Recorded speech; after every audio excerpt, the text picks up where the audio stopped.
Di hari-hari kita sekarang sedang heboh wabah corona terus berkembang. Hanya Allah Subhanahu wa Ta'ala yang mengetahui kapan akan diangkat olehnya. Ada pandangan Islam tentang bagaimana setiap muslim menghadapi segala macam penyakit dan wabah. Dan kita di saat-saat sekarang saatnya untuk mempelajari masalah itu. Yang perlu kita garis bawahi, bahwasanya semua yang terjadi di muka bumi ini, baik di langit ataupun di bumi, di kedalaman lautan, sudah Allah takdirkan jauh sebelum penciptaan manusia. Bukan hal yang baru. Allah berfirman dalam Al-Quran, disebutkan di dalam surah Al-Hadid, surah nomor 57, ayat 21 dan 22, juga 23. A'udzubillahi minasyaitonir rajim. Sabiqu ila maghfiratin min rabbikum wa jannatin arduha ka'ardis sama'i wal ardi uiddat lil ladzina amanu billahi wa rusuli. Dzalika fadlullahi yutihi man yasha wallahu dzul fadlil azim.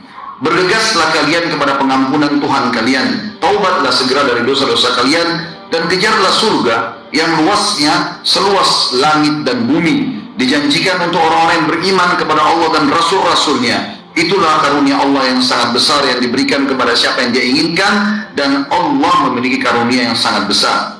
Ma asaba min musibatin fil ardi wala fi anfusikum illa fi kitabin min qabli an nabra'aha. Inna dzalika 'ala Allah yasir. Tidak ada sesuatu yang menimpa kalian dari musibah di bumi ataupun di diri-diri kalian kecuali sudah tercatat di dalam kitab sebelum kami menciptakan kalian.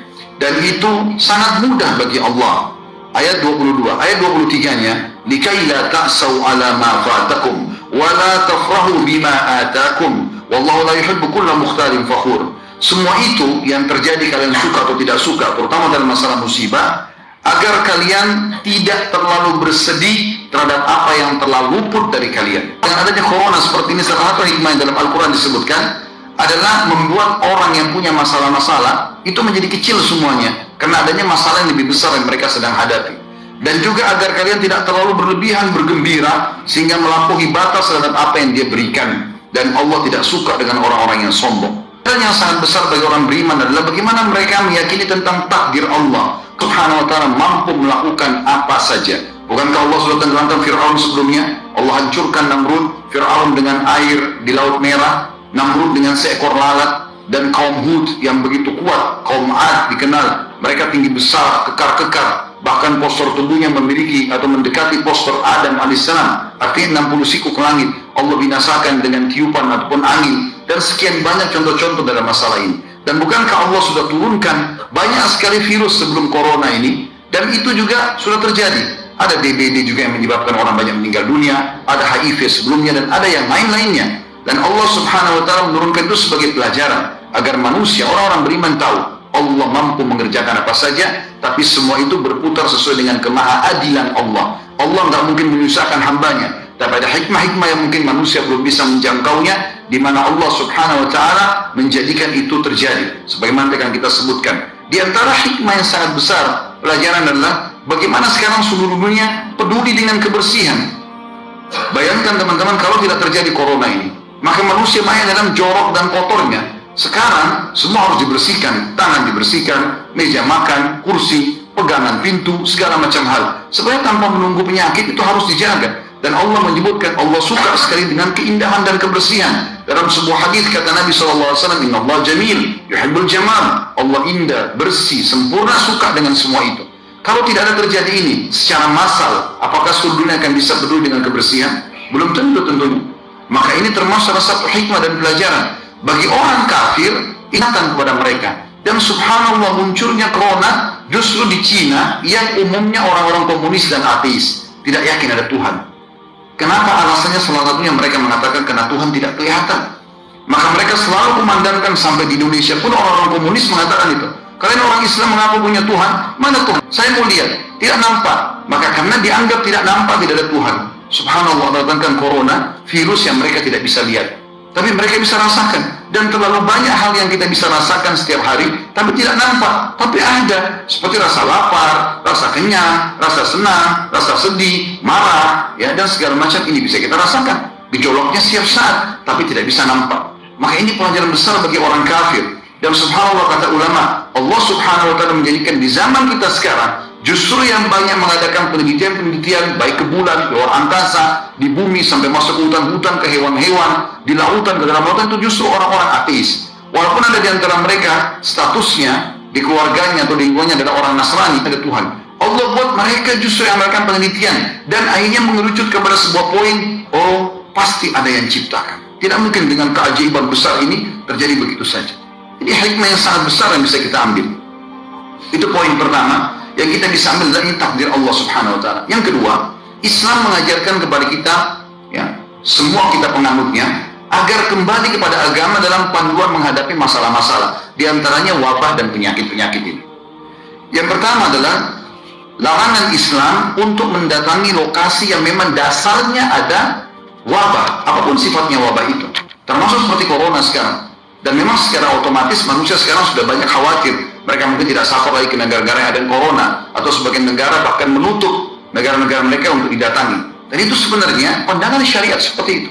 Bagaimana Nabi SAW dalam sebuah hadis Bukhari, "Idza sami'tum bit-ta'uni bi ardin fala taqdimu alaihi, wa idza waqa'a bi ardin wa antum biha fala takhruju firaran minhu."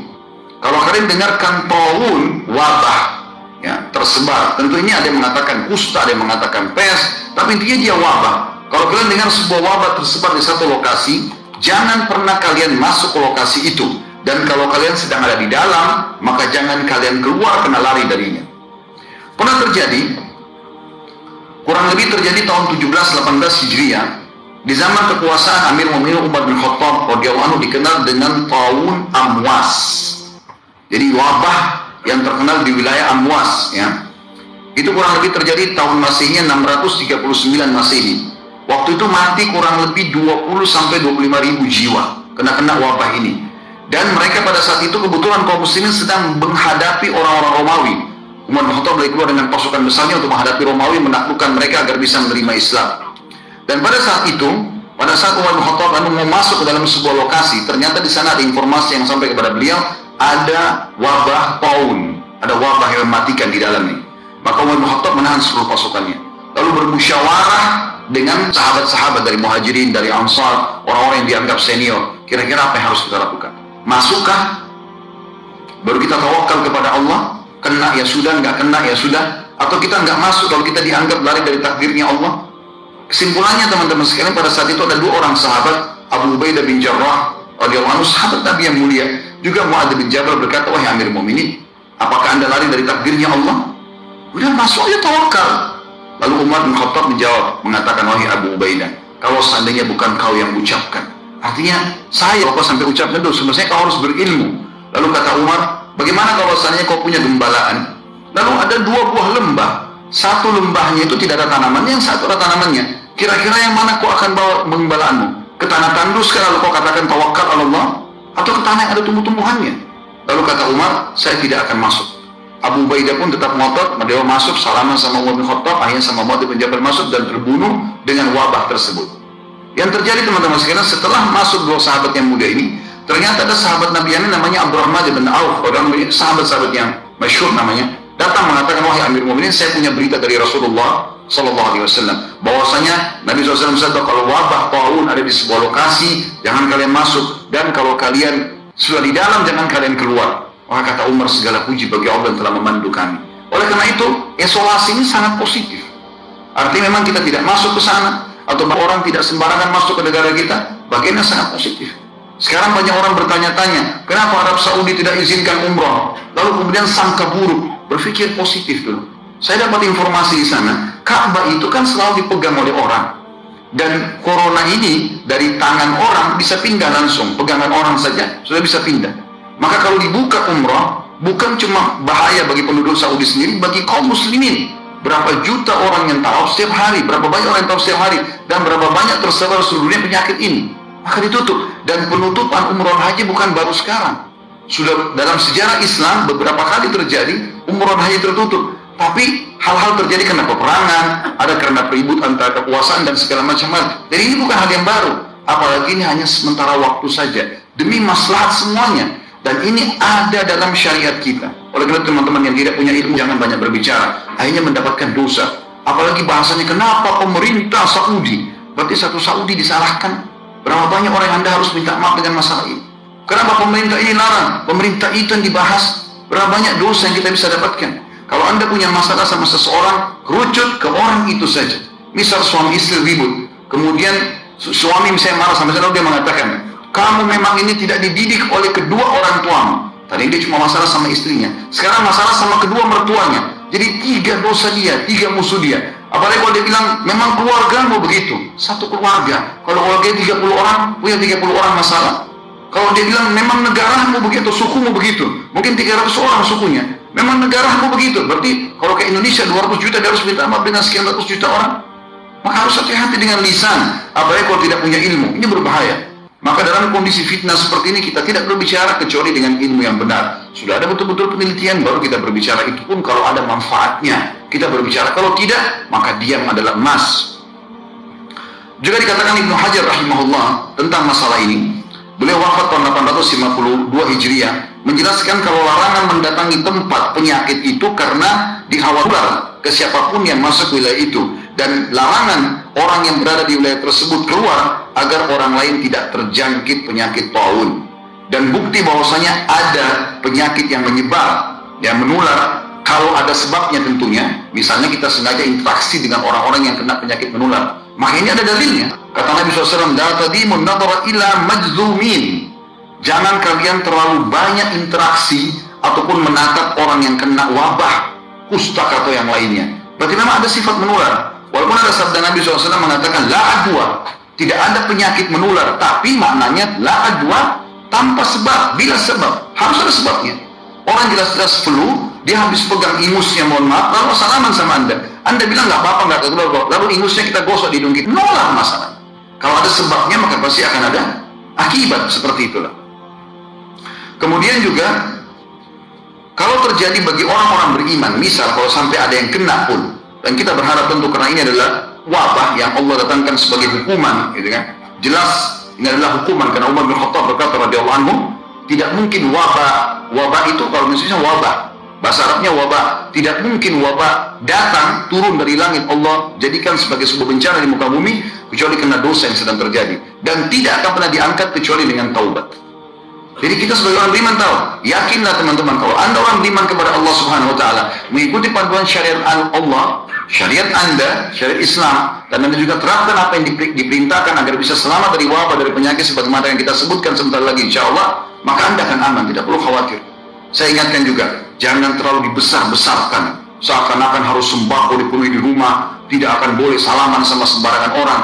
Akhirnya suami istri nggak mau salaman, orang tua sama anak nggak akan salaman, muslim sama muslim yang lain di masjid tidak akan salaman. Pada sementara Nabi SAW mengatakan bahwasanya kalau 2 orang muslim salaman, pada saat mereka lepaskan tangannya maka akan guguran dosa-dosanya. Tapi Anda punya hak setelah itu, ya, mengantisipasi dengan misalnya mencuci tangan, boleh. Anda boleh pakai masker, silahkan, itu hak Anda ikhtiar, tapi jangan berlebihan. Sehingga akhirnya setiap orang bersin sedikit, kayaknya corona nih. Kan jadi masalah. Semua orang dicurigai. Di pengajian saya kemarin yang tanya begitu, Ustaz, saya lagi flu. Begitu saya flu, semua orang sekitar saya curiga kalau saya corona. Sehingga akhirnya semuanya orang su'don satu sama yang lain. Ini juga jadi pelanggaran agama. Artinya kita berhati-hati, tapi tidak boleh berlebihan. Disebutkan dalam sebuah hadis, Aisyah berkata radhiyallahu anha tentang masalah taun. Waktu itu beliau bertanya kepada Nabi SAW, maka beliau mengatakan, innahu adzaban yab'athuhu Allahu ala man yasha. Wabah itu sebenarnya adalah wabah taun terutama, tapi ini wabah secara umum bisa juga masuk dalamnya. Allah utus kepada siapapun sebagai siksaan yang dia inginkan. Faja'alahu Allahu rahmatan lil mu'minin. Dan pasti itu kalau penerima orang beriman, maka Allah jadikan rahmat buat dia. Dalam riwayat Bukhari yang lain, kalau ada seorang mukmin meninggal karena taun wabah, maka dia mati syahid. Dan kemudian dikatakan, falaisa min 'abdin yaqa'u ta'un fayamkuthu fi baladihi sabiran ya'lamu annahu la yusibu illa ma kataballahu lahu illa kana lahu mithlu ajri syahid. Dan tidak ada seorang muslim pun atau mukmin pun yang sedang berada di satu lokasi, di sana ada wabah yang tersebar, kemudian dia tinggal di negaranya, tetap diisolasi, dia nggak keluar agar tidak menyebar, dan kemudian dia yakin itu tidak akan menimpa dia kecuali dengan izin Allah, kecuali akan dicatat baginya pahala mati syahid. Sebab-sebab syar'inya ada disebutkan oleh Nabi SAW, di antaranya hadis yang mulia. Kata Nabi SAW, ya ma'syaral muhajirin, wahai orang-orang muhajirin, khamsu khisal atau khisalu khamsin idza tulitum bihinna wa a'udzu billahi an tudrikuhunna. Ada 5 perkara kalau kalian diuji oleh Allah dengannya maka ini sangat berbahaya. Tapi aku berlindung kepada Allah untuk kalian agar kalian tidak terkena. Lam tadhhar fahishatu fi qaumin qattun hatta yu'linu biha illa fasha fihim at-ta'un. Ketahuilah, tidak ada satu maksiat dosa besar kepada Allah di lokasi orang kafir atau orang beriman tersebar merajalela itu kecuali Allah akan mendatangkan wabah taun kepada mereka. Wal auja' dan masalah-masalah yang berat, penyakit berat. Allati lam takun madat fi aslafihim alladzina mabaw, yang tidak pernah menimpa orang-orang yang datang sebelum mereka. Lam yanqusul mikyala wal mizana illa ukhidu bisinina wa shiddatil mauna wa jurus sultan alaihim. Dan tidak ada seorang pun di antara mereka atau komunitas yang curang dalam timbangan kecuali pasti mereka akan mendatang atau mendasarkan peceklik dan juga susahnya kehidupan serta pemimpin yang zalim terhadap mereka. Walam yamna'u zakata amwalihim illa muni'ul qatra minas sama walaulal bahaimu lam yumtiru. Dan tidak ada seorang pun atau satu kaum yang menahan zakat harta mereka kecuali Allah akan tahan hujan dari langit, dan kalau bukan kena hewan-hewan mereka tidak akan diberikan hujan. Walam yanqudu ahdallahi wa ahda rasulih illa sallallahu alaihi ma'duhirhim fa'aqadu ba'da ma fi aidihim. Dan tidak ada seseorang pun atau komunitas yang sengaja mengingkari janji Allah dan Rasulnya. Allah mengatakan akan dapat ini, kalau berbuat ini akan dapat ancaman itu, lalu dia mengatakan tidak mungkin. Dia coba mengkhianati dan mengingkari masalah itu. Kecuali Allah akan datangkan musuh-musuh yang akan menguasai mereka dan akan mengambil sebagian apa yang ada di tangan mereka. Wa ma lam tahkum a'immatuhum bi kitabillah wa yatakhayyaru mimma anzalallah illa ja'alallahu ba'sahum bainahum. Dan tidak ada satupun pemimpin-pemimpin mereka yang tidak menerapkan kitab Allah dan mereka tidak menjadikan sebagai sesuatu yang harus diterapkan apa yang Allah turunkan, kecuali Allah akan menjadikan permasalahan di antara mereka. Itu yang kedua, atau poin yang kedua yang berhubungan dengan masalah apa yang harus kita lakukan. Pecahannya adalah kita harus mengisolasi tempat itu. Kemudian cabang daripada poin kedua ini adalah bagaimana kita berobat. Nah, kita tutup dengan ini teman-teman sekalian, bagaimana berobat. Berobat ini ada 3 cara dalam syariat kita, dan ini sayangnya yang pertama dan kedua yang merupakan asas dilupakan oleh kaum muslimin. Yang ketiga yang merupakan akhir daripada ikhtiar, justru ini yang mereka fokus untuk melakukannya. Teman-teman sekalian, kita harus yakin dengan sabda Nabi SAW dalam hadis Bukhari. Beliau bersabda, ma'anzalallahu da'an illa anzalallahu lahu shifa. Allah tidak akan pernah menurunkan penyakit kecuali Allah turunkan kesembuhan bersamanya. Nggak ada kata-kata tidak ada kesembuhan. Nggak ada dalam Islam penyakit tidak ada obatnya, mustahil. Pasti ada. Itu sabda Nabi SAW dan tidak mungkin salah. Ini wahyu yang sudah diberikan kepada kita. Maka yang harus dilakukan 3 hal. Yang pertama, yang ini yang orang tinggalkan adalah berdoa, berzikir, sholat, sedekah, taubat. Ini asas daripada hilangnya wabah dan juga penyakit. Mara bahaya. Dan ini banyak ditinggalkan oleh kaum muslimin. Misal, masalah doa, kata Nabi SAW, la yaruddul qadha illa doa. Tidak akan pernah ada yang bisa mengubah takdir kecuali doa. Kemudian Nabi SAW juga bersabda di dalam hadis riwayat Tirmidzi, inna doa yanfa'u mimma nazala wa mimma lam yanzil fa ibadallahi bid doa. Sesungguhnya doa akan bermanfaat terhadap apa yang sudah ditetapkan, takdirkan, dan apa yang belum ditetapkan atau ditakdirkan. Maka hendaklah kalian memperbanyak doa. Juga dalam sabda Nabi SAW tentang masalah doa, seperti misalnya doa keluar dari rumah. Biasakan membaca doa ini. Kata Nabi SAW, siapa yang keluar rumah membaca Bismillah, tawakkaltu ala Allah, la hawla wa la quwata illa billah. Dengan nama Allah, aku bertawakal kepada Allah, menyerahkan diri kepadanya dan tidak ada yang kekuatan kecuali milik Allah. Kata Nabi SAW, apabila seseorang keluar rumahnya, lalu dia membaca doa tadi, maka Allah akan menjawab mengatakan, engkau akan diberi petunjuk, dicukupkan dan selalu terjaga. Maka syaitan pun akan menyingkir darinya. Syaitan yang lain berkata, bagaimana mungkin engkau bisa mengganggu seseorang yang telah mendapat petunjuk, kecukupan dan penjagaan. Ini sebuah hal yang luar biasa. Bagaimana dia membaca doa keluar rumah misalnya. Begitu juga dengan doa-doa yang lain. Ya, seperti misalnya dia supaya diijabah doanya, dia baca doa Dzannun atau la ilaha illa anta subhanaka inni kuntu minadh dhalimin. jadikan sebagai zikir dia. Ya Allah, tidak ada Tuhan yang berhak disembah kecuali Engkau, Maha Suci Engkau, aku termasuk orang-orang yang zalim. Ini doa dibaca oleh Nabi Yunus alaihissalam. Kata Nabi SAW setelah menjelaskan kejadian tersebut, beliau mengatakan, lam yad'u biha rajulun fi syai'in qattun illa istujiba Allahu lah. Seseorang, sesungguhnya tidak ada seorang muslim pun yang berdoa dengannya dalam satu masalah apapun melainkan Allah pasti kabulkan. Itu juga zikir kepada Allah Subhanahu wa taala. Zikir pagi petang misalnya. Di antara zikir pagi petang bunyinya a'udzu bikalimatillahi tammati min syarri ma khalaq. Hadis riwayat Muslim. Aku berlindung kepada Allah dengan kalimat-kalimat Allah yang sempurna dari segala yang buruk diciptakan. Kata Nabi SAW, siapa yang membaca ini 3 kali di pagi hari dan 3 kali di sore hari, ya, maka tidak akan ada mudarat atau mara bahaya yang akan memudaratkannya hingga sore hari. Kalau dia baca 3 hari pagi sampai sore dia aman. Dan kalau dia baca 3 kali sore hari, maka tidak akan ada mara bahaya yang akan memudaratkannya hingga pagi hari lagi. Dijaga oleh Allah Subhanahu wa taala. Zikir yang pendek mudah diamalkan. Begitu juga dengan zikir pagi petang yang masyhur, walaupun semuanya hampir semuanya 80% intinya minta agar diberikan keselamatan. Di antaranya adalah Allahumma inni as'alukal afiyah fid dunya wal akhirah. Ya Allah, aku minta kepadamu keselamatan di dunia dan di akhirat dari segala macam bara bahaya termasuk wabah. Allahumma inni as'alukal afwa wal afiyata fi dini wa dunyaya wa ahli wa mali. Allahumma astur awrati wa amir rawati. Allahumma ihfazni min bayni yadayya wa min khalfi wa an yamini wa an shimali wa min fawqi wa a'udzu bi'azamatika an uqtala min tahti. Hadis sahih riwayat Ahmad. Yang artinya, Allah, sungguh aku memohon kepadamu keselamatan di dunia di akhirat. Ya Allah, sungguhnya aku memohon kepadamu keselamatan dalam agamaku. Jangan sampai aku menyimpang.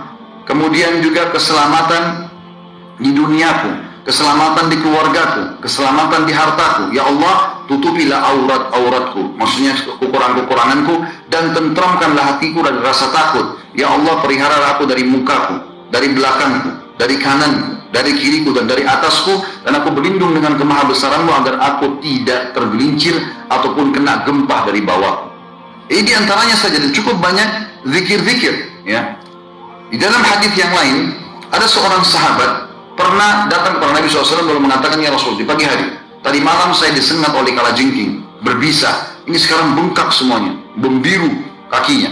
Kata Nabi SAW, ama lau qulta hina amsait, coba kau baca pada saat kau tiba sore hari semalam, a'udzu bikalimatillahi tammati min syarri ma khalaq lam tadurruk. Kalau seandainya tadi malam kau baca, aku berlindung kepada Allah dengan kalimat-kalimat Allah yang sempurna dari segala keburukan yang Dia telah ciptakan, maka tidak akan membahayakanmu. Hadis sahih diriwayatkan oleh Imam Muslim. Itu juga dengan sholat. Ada sholat, teman-teman sekalian, yang mungkin orang tidak banyak pahami, tapi sholat ini dikerjakan oleh Nabi SAW. Yaitu sholat yang sifatnya mutlak. Dikatakan dalam sebuah hadis yang sahih riwayat Ahmad, Abu Dawud, hadis Hasan riwayat Ahmad dan Abu Dawud, karena Nabi SAW idza hazabahu shalla, idza hazabahu al-amr shalla. Bahwasanya Nabi SAW setiap kali ada masalah yang dihadapi, pasti beliau langsung pergi sholat. Dan sholat ini sifatnya bukan duha, bukan sholat malam, bukan sholat wudu, bukan taubat. Antum wudu, sholat niat pendekatan diri kepada Allah. Ya, ini dibolehkan, dimutlakkan ya sholat ini. Dan ini dikerjakan. Begitu juga teman-teman memperbanyak amal soleh seperti sedekah. Ini banyak menghilangkan dari wabah dan permasalahan. Hadis Nabi SAW riwayat Tabarani dengan sanad sahih, Sana'iul ma'ruf taqiyu masari as-su.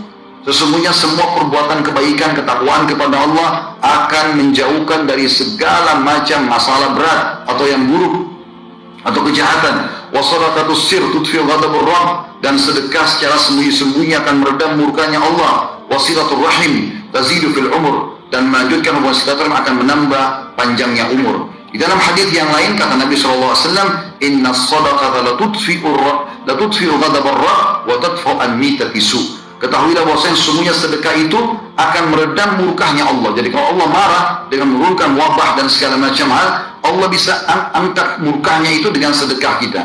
Wah, juga sedekah itu, dan juga dia akan bisa menolak mati yang buruk. Di dalam hadis yang lain riwayat Al-Hakim kata Nabi SAW, Sana'il ma'ruf taqiyu masari su. Semua perbuatan baik akan menjauhkan dari segala macam mara bahaya. Wal afaq, gangguan-gangguan. Wal halaqat, hal-hal yang membinasakan. Wa ahlul ma'ruf fid dunya hum ahlul ma'ruf fil akhirah. Dan orang yang suka buat kebaikan di dunia, maka mereka adalah orang-orang yang juga ma'ruf di akhirat. Termasuk teman-teman sekalian dianjurkan agar menutup wadah-wadah minum dan makan ya di rumah. Disebutkan dalam sebuah hadis, dan hadis ini juga adalah hadis yang sahih. Ya kan Imam Muslim. Saya langsung saja ke terjemahannya. Kata Nabi SAW, tutuplah bejana-bejana, rapatkanlah tempat-tempat minum, karena ada waktu satu malam atau ada waktu pada saat orang-orang lagi tidur, ketika turunnya wabah atau di malam hari turun wabah. Tidaklah ia melewati bejana yang tidak ditutup ataupun tempat minum yang tidak dirapatkan, kecuali ia akan masuk ke dalamnya. Wabah itu akan masuk. Makanya sunnah Nabi SAW adalah bagaimana kita menutup wadah-wadah minuman dan makanan kita. Tentu masih banyak poin-poin yang lain teman-teman, kena khutbah Jumat saya ringkaskan. Kemudian kita masuk juga ke jenis pengobatan. Selain tadi saya bilang ada 3, yang pertama adalah zikrullah, ya, yang doa, sedekah dan seterusnya, semua amal-amal saleh. Yang kedua masuk dalam pengobatan adalah pengobatan yang juga banyak ditinggalkan oleh kaum muslimin, pengobatan dengan cara yang diajarkan oleh Nabi SAW. Seperti misalnya ruqyah syariah. Ya, Ibnu Qayyim rahimahullah mengatakan, aku pernah merasakan rasa sakit kepala yang luar biasa, kemudian aku membaca surah Al-Fatihah, meniupkan ke air zam-zam, lalu aku meminumnya dan mengusapkan ke badanku. Tiba-tiba sakit itu hilang. Ruqyah syariah. Teman-teman yang mau lebih jauh bisa nonton insya Allah ceramah kami di YouTube tentang masalah ruqyah syariah. Dan ini ulama sudah sepakat mengatakan bukan hanya orang kena racun, sihir, tapi juga dia bisa mengobati segala macam masalah dan penyakit. Kemudian juga jangan pernah tinggalkan habbatus sauda. Sekarang beli di rumah, jintan hitam. Selalu kita dengar hadis Nabi SAW tapi tidak diamalkan. Hadis Bukhari Muslim, habbatus sauda dawa likulli da'in illa-sam. Biji hitam atau jintan hitam itu adalah obat untuk semua penyakit kecuali kematian. Kalau mati juga bisa diobati, jintan hitam akan obat. Maka diminum, konsumsi, taruh di teh kita, di kopi kita, di nasi, di sayur, di susu, minum sama madu. Ya. Maka ini anjuran Nabi SAW. Sakit atau tidak sakit, maka dia akan meningkatkan kekebalan tubuh insya Allah dan akan menyembuhkan penyakit. Sebagian ulama mengatakan keutamaannya, karena dalam hadisnya dikatakan habbatul barakah, biji yang penuh dengan berkah, karena kalau orang minum, kalau dia belum ada penyakitnya, maka akan menjadi penameng, ya, atau penahan daripada penyakit yang akan datang. Kalau sudah kena penyakit, maka akan membantu dia mengeluarkan dirinya dari penyakit tersebut. Begitu juga teman-teman sekalian dengan mengkonsumsi madu. Madu ini dikonsumsi, tapi bukan air madu, madunya dikonsumsi. Ada orang punya 1 kilo madu, 1 tahun baru habis. Diminum madu itu. Jadi madu tanpa dicampur apa. Itu baru manfaatnya besar. Tapi banyak orang 1 sendok makan ditaruh di 1 botol air 1 liter. Sehingga jadi air madu, bukan madunya. Madu dikonsumsi. Dan Nabi SAW pastikan, kesembuhan pasti di 3 hal. Yaitu konsumsi madu, kemudian sayapan bekam, dan juga kain atau besi panas yang ditempelkan di tubuh. Dan aku melarang umatku menggunakan kain. Dalam riwayat lain, jadikan kain sebagai obat terakhir kalian. Maka madu juga begitu. Dalam riwayat Tirmidzi ada 2 orang adik kakak. Si kakak kena diare, mencret-mencret, maaf, adiknya pergi ke masjid lalu melapor kepada Nabi SAW, mengatakan, ya Rasulullah, kakakku lagi mencret, diare. Kata Nabi SAW, berikan dia madu. Dia pulang ke rumah si adik, dikasih kakaknya. Ternyata belum sembuh. 3 kali belum sembuh, masih diare. Dia datang, ya Rasulullah, belum sembuh. Nabi SAW lalu marah pada anak mudanya sambil mengatakan, pasang dan perut kakakmu yang bohong. Tidak mungkin salah. Allah mengatakan sembuh dengan madu, kok bilang tidak? Sekarang pulang berikan kembali. Diberikan kakaknya, akhirnya sembuh. Dan ini disebutkan dalam hadis yang sahih. Dan kita tahu dalam Al-Quran, dalam surah An-Nahl khusus, ya, surah nomor 16, Allah berfirman di ayat 68 dan juga ayat 69-nya. A'udzubillahi minasyaitonirrajim. Wa auha rabbuka ilan nahli an ittakhidhi minal jibali buyutan wa minasyajari wa mimma ya'rishun. Dan Allah mewahyukan kepada lebah-lebah, surah nomor 16 tentang lebah An-Nahl, agar menjadikan gunung-gunung sebagai rumahmu atau rumah-rumah kalian, dan juga dari pohon-pohon dan apa yang dibuat oleh manusia. Itu ayat 68. Ayat 69-nya, thumma kuli min kulli thamarat. Kemudian makanlah hai para lebah, Allah wahyukan kepada ciptanya lebah, makanlah dari semua jenis buah-buahan. Fasluki subul rabbiki dzulula. Lalu ikutilah petunjuk jalan yang sudah Allah berikan kepada kalian. Yakhruju min butuniha syarab. Dan dari perut lebah itu akan keluar minuman. Mukhtalifa alwanuhu fihi shifaa'un linnas. Yang warnanya berbeda-beda. Ada madu warna hitam, ada coklat muda, ada kemerah-merahan. Warnanya berbeda-beda, ada yang madu warnanya. Semua itu keluar dari perut lebah, kata Allah, ada obat untuk manusia. Inna fi dzalika laayatan liqaumin yatafakkarun. Itu betul-betul ada tanda-tanda kebesaran Allah bagi kaum yang mau memikirkannya. Itu juga dengan bekam, saudaraku seiman. Jangan pernah tidak bekam. Kita sekarang kalau tidak salah berada di 18 Rajab. Sunnah Nabi SAW tanggal 17, 19, dan 21. Kalau kemarin 17 Anda belum bekam, maka besok insya Allah bisa bekam di tanggal 12 atau tanggal 21. Dan Nabi SAW juga mengatakan bahwasanya kesembuhan pasti di sayapan, ya, bekam. Dan Nabi SAW mengatakan dalam hadis sahih riwayat Ahmad, sebaik-baik pengobatan penyakit kan adalah berbekam. Juga dalam riwayat lain, riwayat Tirmidzi, kata Nabi SAW, tidaklah aku melewati sekumpulan para malaikat ya, di langit pada saat aku sedang Isra dan Mi'raj, kecuali mereka semua mewasiatkan mengatakan, hai Muhammad, perintahkan umatmu untuk berbekam. Dan Nabi SAW mengatakan, dalam hadis riwayat Abu Dawud, barang siapa ingin berbekam, hendaklah dia lakukan di tanggal 17, 19, dan 21, maka akan menyembuhkan semua penyakit. Juga teman-teman sekalian, konsumsi air Zam-Zam. Jangan lupakan air Zam-Zam. Beli, miliki, minum. Air Zam-Zam pulang dari umrah bukan ditaruh di gudang, di lemari, 5 tahun gak dikonsumsi. Minum Zam-Zam. Dan ulama mengatakan Zam-Zam akan terus berlaku walaupun dicampur dengan air lain. Misal, antum cuma punya 1 galon 5 liter, biasa kalau pulang umrah dikasih. Baik, kita minum sebagiannya. Bisa diisi dengan air biasa. Air biasa yang bercampur dengan Zam-Zam akan berubah jadi Zam-Zam secara otomatis. Jadi tidak akan pernah habis Zam-Zam kita sebenarnya. Kita bisa tinggal menambahkan air terus-menerus dan hukum Zam-Zam. Dan kata Nabi SAW dalam hadis sahih riwayat Muslim, air Zam-Zam penuh dengan berkah. Ia merupakan makanan yang mengenyangkan dan obat untuk semua penyakit. Juga sabda Nabi SAW dalam hadis riwayat Ahmad dan Ibnu Majah, Zam-Zam sesuai dengan niat dan tujuan orang yang meminumnya. Minta kesembuhan, Allah kasih. Minta apapun, Allah akan kasih. Dan juga Nabi SAW dalam hadis riwayat Tirmidzi dan Al-Baihaqi dengan sanad hasan, beliau pernah membawa air Zam-Zam, dikatakan dalam girbah. Girbah itu kayak wadah minuman, untuk taruh minuman tapi dari kulit hewan. Kemudian beliau menyiramkan dan meminumkannya kepada orang-orang yang sakit. Jadi ini bentuk-bentuk ikhtiar kita. Kemudian yang terakhir, pengobatan ketiga yang paling banyak orang sekarang melakukannya dan meninggalkan yang pertama dan kedua, yaitu berobat secara medis. Dan ini dianjurkan juga dalam Islam. Tapi ini pengobatan terakhir justru. Kalau kita malah terbalik, dokter dulu, nanti kalau sudah tidak bisa sembuh dengan 30 dokter, baru sholat malam, baru mau berdoa. Allah di nomor 30 kan, bagaimana bisa sembuh? Maka ikhtiar medis adalah ikhtiar yang terakhir, hanya pelengkap saja. Sebagaimana Nabi SAW bersabda, sesungguhnya Allah tidak turunkan penyakit, hai hamba Allah, kecuali Allah turunkan bersama obat, maka berobatlah wahai hamba-hamba Allah. Aku qauli hadza, saya sudah mengucapkan perkataan saya ini, wastaghfirullah li wa lakum, dan saya beristighfar kepada Allah, dan ada jamaah istighfar kepada Allah, fastaghfiruhu innahu huwal ghafurur rahim.